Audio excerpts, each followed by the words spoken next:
let's take our discussions towards the night at Neyland and a certain 2026 quarterback that was the headliner, Austin Price. Yeah, I mean, anytime you can get the top quarterback in the country, Faizon Brandon, in here, it's a big deal. He's been to campus so many times over the last year. Mom and dad, great people, kids, super, classy kid.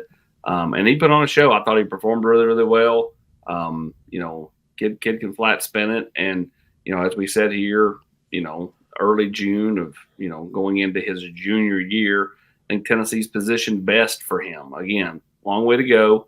But Tennessee has done a tremendous job here. He really likes Joey Halsley. He loves Josh Heupel, Mitch Militello, just the overall Tennessee staff. And they're very comfortable at Tennessee. And so when you factor in that and the fact he's just now turned 16 during the night at Neyland, whereas you've got some other quarterbacks in that same class that are a year and a half to 2 years older than him, that are, older than some of the guys in the 25 class. It just says a lot about kind of where he is and where he could be when he gets to that same age. Love this kid. I mean, I just, he's going to go be successful wherever he goes to college.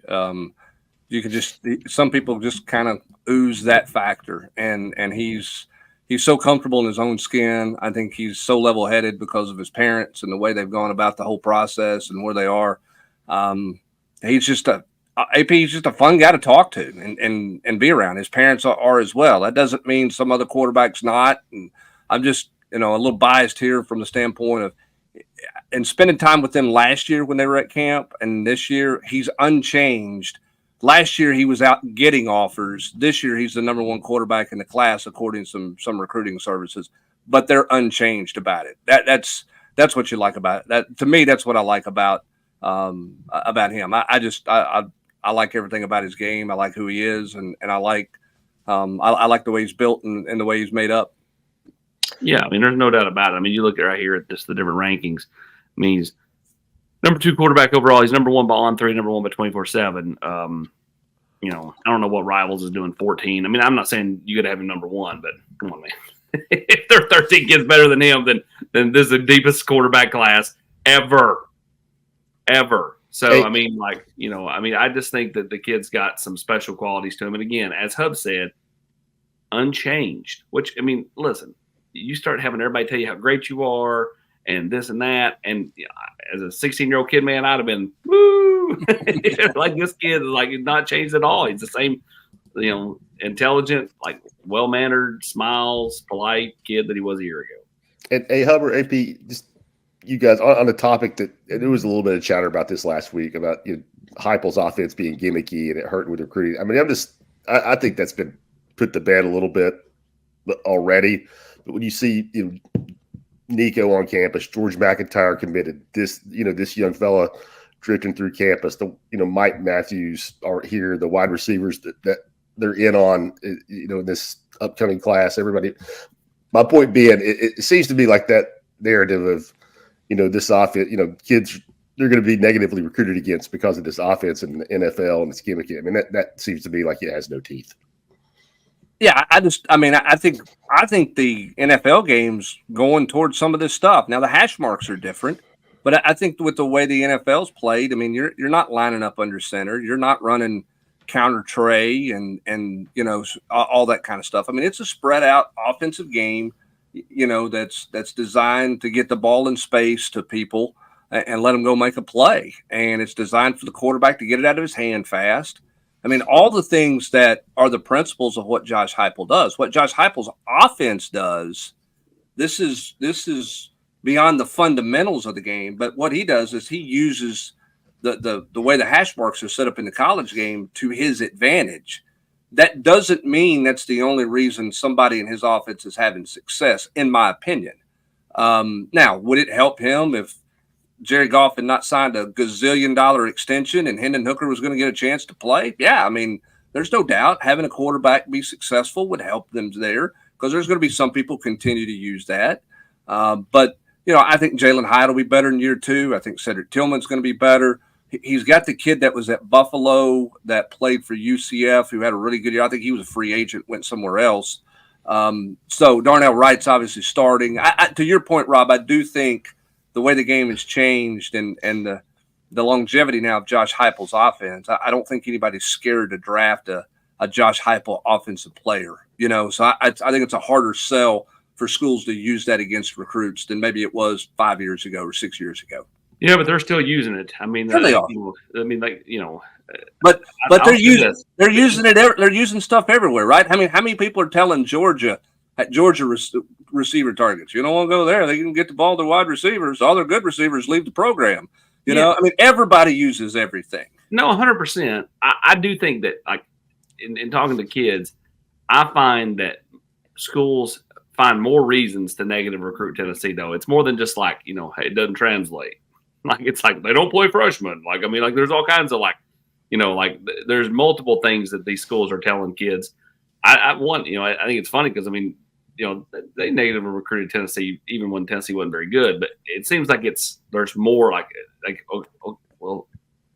they said this, and this to counter your point, negative recruiter. Okay, well, what about this? They come up with other reasons to negative recruit this staff for whatever reason, more so than the previous staffs. I talked about this on on Monday's Locked On Vols. I mean, just kind of on that whole gimmicky offense. And Shameless plug. Help put food on the table. Josh Heupel, since he's been here at Tennessee, he's had 8 players on offense drafted. 8 just on offense, 2 quarterbacks, 2 offensive linemen, including a top 10 overall offensive lineman, 3 wide receivers, a running back. So pretty much every position on offense, excluding tight end and center. It's pretty good, especially at the quarterback position where if you want to come to Tennessee, you're going to get an opportunity to get drafted. So, again, you score points, you win games, you're getting developed, and you're getting a chance in the NFL. I'm not sure how much of a case you have against that, Rob. Well, and my biggest thing, Eric, and you mentioned, is the 2 quarterbacks, I mean, that were drafted. How many quarterbacks did Tennessee have drafted in the 20 years before Josh Heupel got here? Exactly. Am I missing one besides Tyler Bray? Dobbs. Yeah, I am missing one. And I apologize. That's an awful blank. So he had two in the previous 20 years, and both kids that have started for Heupel have been drafted.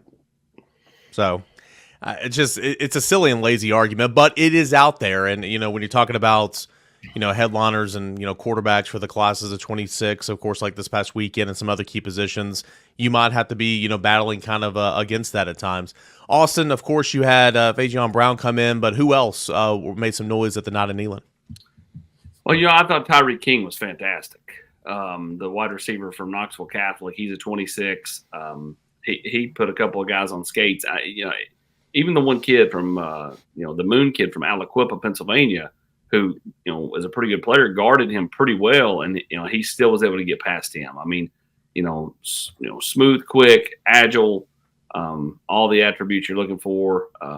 He doesn't have that hair anymore, but I think it's helped him aerodynamically. I mean, the kid again just continues to get better and better and better.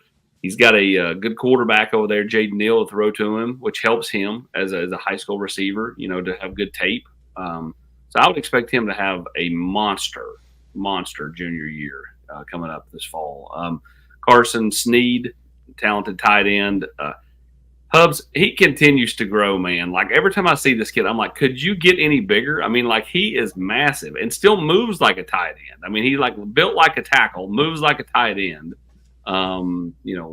Kid's a really impressive kid. And again, grew up, as he told you last year, Brent, like, I suffered through the Dooley and Butch Jones eras. And so, I mean, like, when kids say stuff like that, you're like, good grief. Like, I mean, like, you just like tattoo the T on your forehead. Why don't you?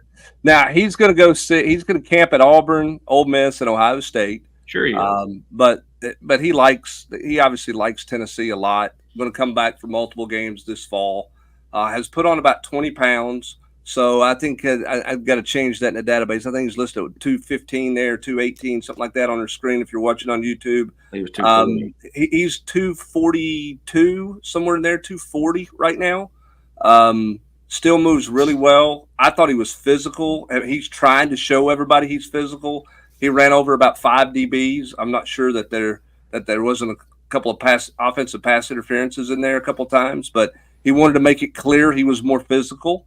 And I think this is a guy the Tennessee coaching staff really likes a lot and should like a lot. I think there's a lot about his game that will translate well with what Tennessee likes to do with the tight ends. And I think he knew he had to get more physical and get stronger, and has put in the work to do that. He's a very different looking player than that profile picture that you see on your screen. And he was not going to pass up on the opportunity to camp inside Neyland Stadium. I'll put it that way. AP, did he make the move to tight end here recently from offensive tackle, or has he always been a tight end? He's always been a tight end. Okay. Yeah, always a tight end. Good player. Going to be a good college player. So what's next? Obviously, we move on from night at Neyland. No official visitors this past weekend, AP, but you'll have, I believe, 6, and then of course backloaded towards the end of the month. It's about to get pretty busy. Yeah, 6 official visitors as of now set up for this weekend. Headlined by Josh Petty. I like that. I think Petty's going to get a ton of love. He's not he doesn't slip through the cracks as one of 20 here a week from now, or whatever that number is going to be.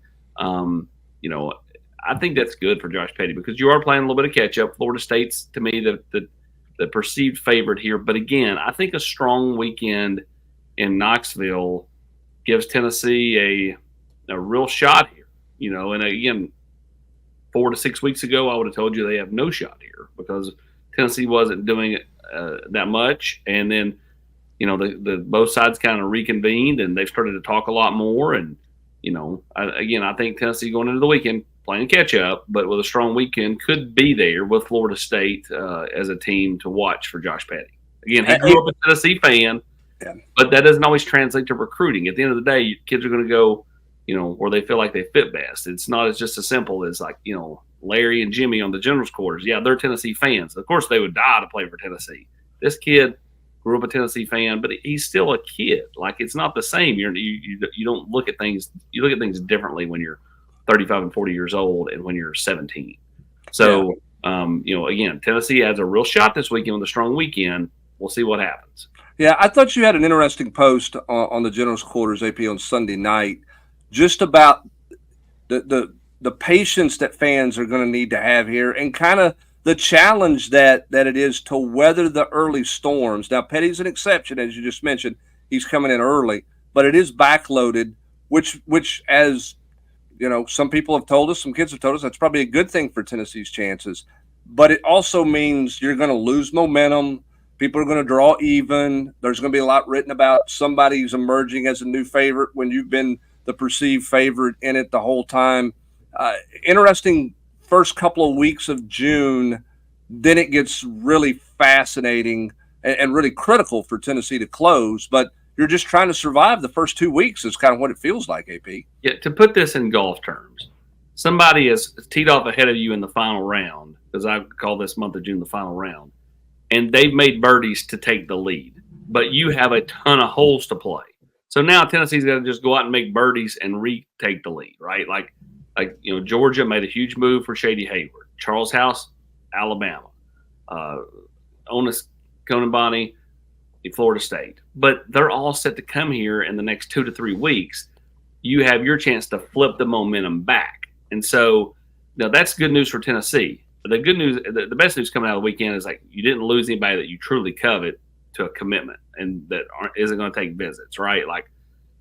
We talked about David Sanders, didn't see him shutting it down. Don't see Charles House shutting it down. He's going to Georgia this weekend, Tennessee next weekend. Same thing with, a lot of these kids. And so Smith, the wide receiver that was in Georgia. That's right. Smith. Now, Smith's not done a lot of talking. So you always wonder, where's he at privately, right? But Sure. Jalen Matthews, Tennessee had the most momentum with him. But again, he's taking visits. Rutgers this past weekend. He'll come to Tennessee next weekend. I think he's at Miami this weekend, and then Ole Miss to close.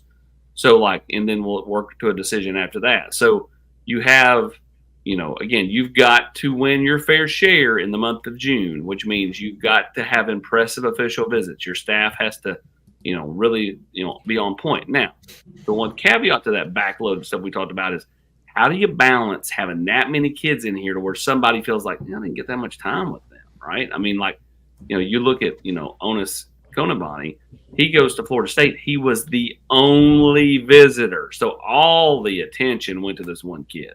Well, of course he's going to have a good time. I mean, it's hard to not have a good time on an official visit. But when you have all the attention on you, all of a sudden you're like, man, everybody's hanging out with me here. Well, there's nobody else there. So, how do you balance those last 2 weeks when you have so many kids here?